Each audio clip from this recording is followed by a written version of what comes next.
Good morning प्यारे बच्चों। आज हम करेंगे वर्कशीट नंबर 21। सब्जेक्ट है हमारा साइंस।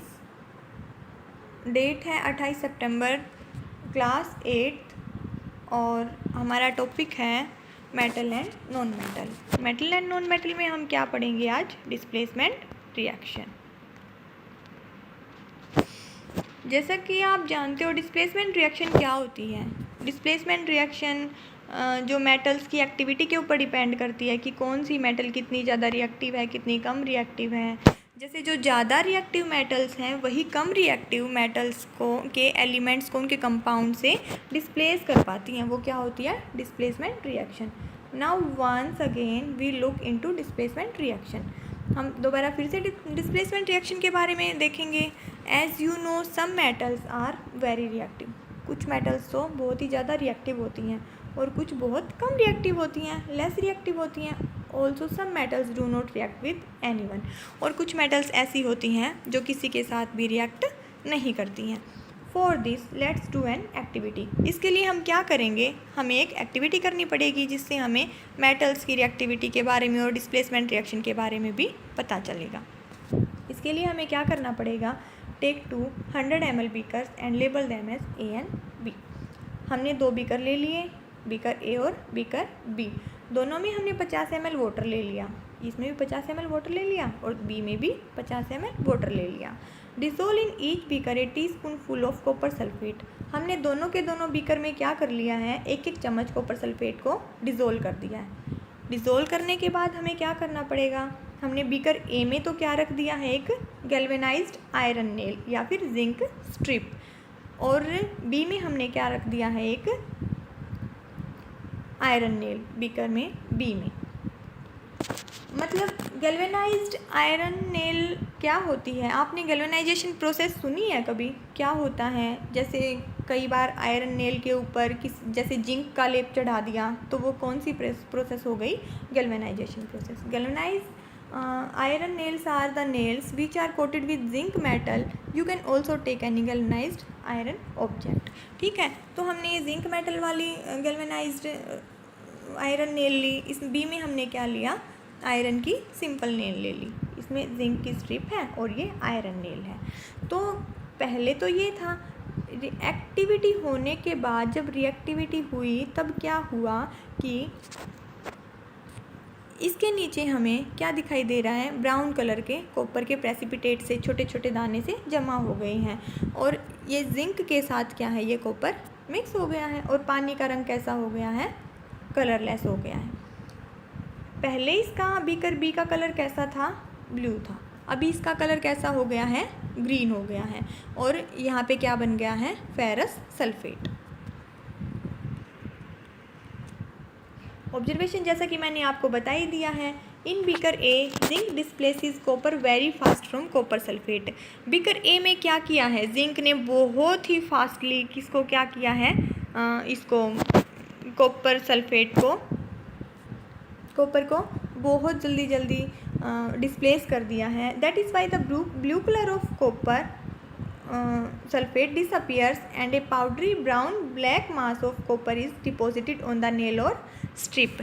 तो क्या हो गया है? पहले इसका ब्लू कलर था, अब ब्लू कलर गायब हो गया है। पानी कैसा हो गया है? कलरलेस हो गया है और नीचे हमें ब्राउन और ब्लैक कलर के प्रेसिपिटेट से दिखाई दे रहे हैं जो कि कॉपर के हैं। भूरे भूरे से रंग के ऐसे ना इसके दाने से नीचे जमा हो गए हैं। जो बीकर ए की रिएक्शन है वो क्या है? कॉपर सल्फेट प्लस जिंक, जो हमें क्या देगा? जिंक के साथ क्या मिल जाएगा? सल्फेट मिल जाएगा। जिंक सल्फेट बन गया और कॉपर हमारा अलग निकल जाएगा। In beaker B copper sulphate plus iron. इसमें हमने किसकी नेल ली थी? लोहे की नेल ली थी। दूसरे में iron nail.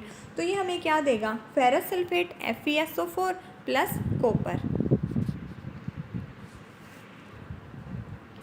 Observe the given list of metals. This is a reactivity series table. ये क्या है? हमने कोई मेटल्स की एक सीरीज़ दे रखी है, ये रिएक्टिविटी डिक्रीज़ होती जा रही है ऊपर से नीचे। जैसे पोटेशियम की सबसे ज़्यादा रिएक्टिविटी है, फिर सोडियम की, फिर कैल्शियम, फिर मैग्नीशियम की, फिर एल्यूमिनियम की, उसके बाद जिंक, फिर आयरन, फिर लेड, फिर कॉपर, फिर मरकरी, फिर सिल्वर, फिर गोल्ड। इसी से ही हमें पता लग जाता है, जैसे जिंक है, इन तीनों में से जिंक, कॉपर और आयरन हमें दिया गया है, जिंक, आयरन है और कॉपर है। तो सबसे ज़्यादा रिएक्टिव कौन सा है? जिंक है, क्योंकि जिंक सबसे ज़्यादा रिएक्टिव है इन तीनों में से। जिंक ने कॉपर को जल्दी से डिस्प्लेस कर दिया और फिर आयरन ने कॉपर को डिस्प्लेस कर दिया, और कॉपर किसी को भी डिस्प्लेस नहीं कर पाया क्योंकि कॉपर की रिएक्टिविटी इन दोनों से कम थी।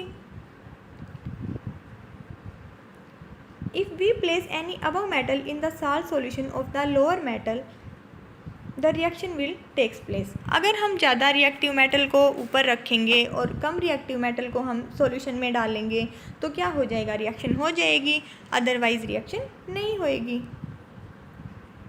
If we put lower metal in above metal salt solution the reaction will not take place. जैसा कि मैंने आपको बताया कि अगर हम नीचे वाली मेटल्स को, जैसे ये हैं, हमने कॉपर ले लिया, जहाँ पे हमने जिंक लिया था, जिंक की जगह के पे अगर हमने कॉपर ले लिया तो वो जिंक को डिस्प्लेस नहीं कर पाएगा और रिएक्शन होगी नहीं, क्योंकि कॉपर कम रिएक्टिव है और जिंक ज़्यादा रिएक्टिव है। The more reactive metal displace less reactive metal for their compounds in aqueous solution. जो ज़्यादा रिएक्टिव मेटल्स होती हैं वो क्या कर देती हैं? कम रिएक्टिव मेटल्स को डिस्प्लेस कर देती हैं उनके एक्वस सॉल्यूशन के अंदर। एक्वस सॉल्यूशन क्या होता है? जो सॉल्यूशन हम पानी के अंदर लेते हैं उसको हम क्या बोलते हैं? Aqueous solution. यहाँ पे कुछ क्वेश्चन दिए गए हैं, अब हम ये क्वेश्चन आंसर करते हैं। What is the colour of copper sulphate and copper? Copper sulphate का कलर कैसा होता है? The colour of copper sulphate is blue and colour of copper is brown. Question number 2 है, why the copper can not displace zinc from salt solution. जैसे कि मैंने आपको video में अभी जो पैराग्राफ कराया है उसमें मैंने आपको समझाया एक्टिविटी में, क्योंकि कॉपर कम रिएक्टिव होता है जिंक मेटल से, इसीलिए वो क्या डिस्प्लेस नहीं कर पाता है। Because the reactivity of copper metal is less than zinc, hence copper can not displace zinc. Arrange zinc, iron, copper metals in decreasing order of their reactivity. इनमें ये बताना है कि उनके डिक्रीजिंग ऑर्डर में बताना है हमें कि सबसे ज़्यादा रिएक्टिव कौन है और सबसे कम रिएक्टिव कौन है, फिर उससे कम रिएक्टिव कौन है। जैसे सबसे ज़्यादा रिएक्टिव इनमें से कौन है? जिंक, उसके बाद कौन है? आयरन, और उसके बाद कॉपर। ये इनका डिक्रीजिंग ऑर्डर है। क्वेश्चन नंबर 4 है, what happens when an iron nail placed in A copper sulphate solution. जब हम किसी आयरन नेल को कॉपर सल्फेट सॉल्यूशन के अंदर डालते हैं तो क्या होता है? Iron displace copper two form the iron sulphate and the colour of solution becomes green.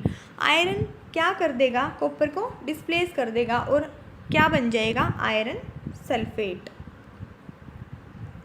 और जो सॉल्यूशन का कलर हो जाएगा ग्रीन। Complete the reaction. जैसे इसमें यहाँ पे ये फिल इन द ब्लैंक्स दिया गया था, जिंक प्लस CuSO4, ये हमें क्या देगा? जिंक सल्फेट और कॉपर। जैसे जिंक है प्लस CuSO4 है, तो ये जिंक किसके साथ मिल जाएगा? अपने सल्फेट के साथ मिल जाएगा और कॉपर अलग रह जाएगा। आज की हमारी वीडियो यहीं पे समाप्त होती है। आशा है कि आपको समझ में आया होगा। ठीक है, फिर मिलते हैं नेक्स्ट क्लास में। बाय बाय बच्चों।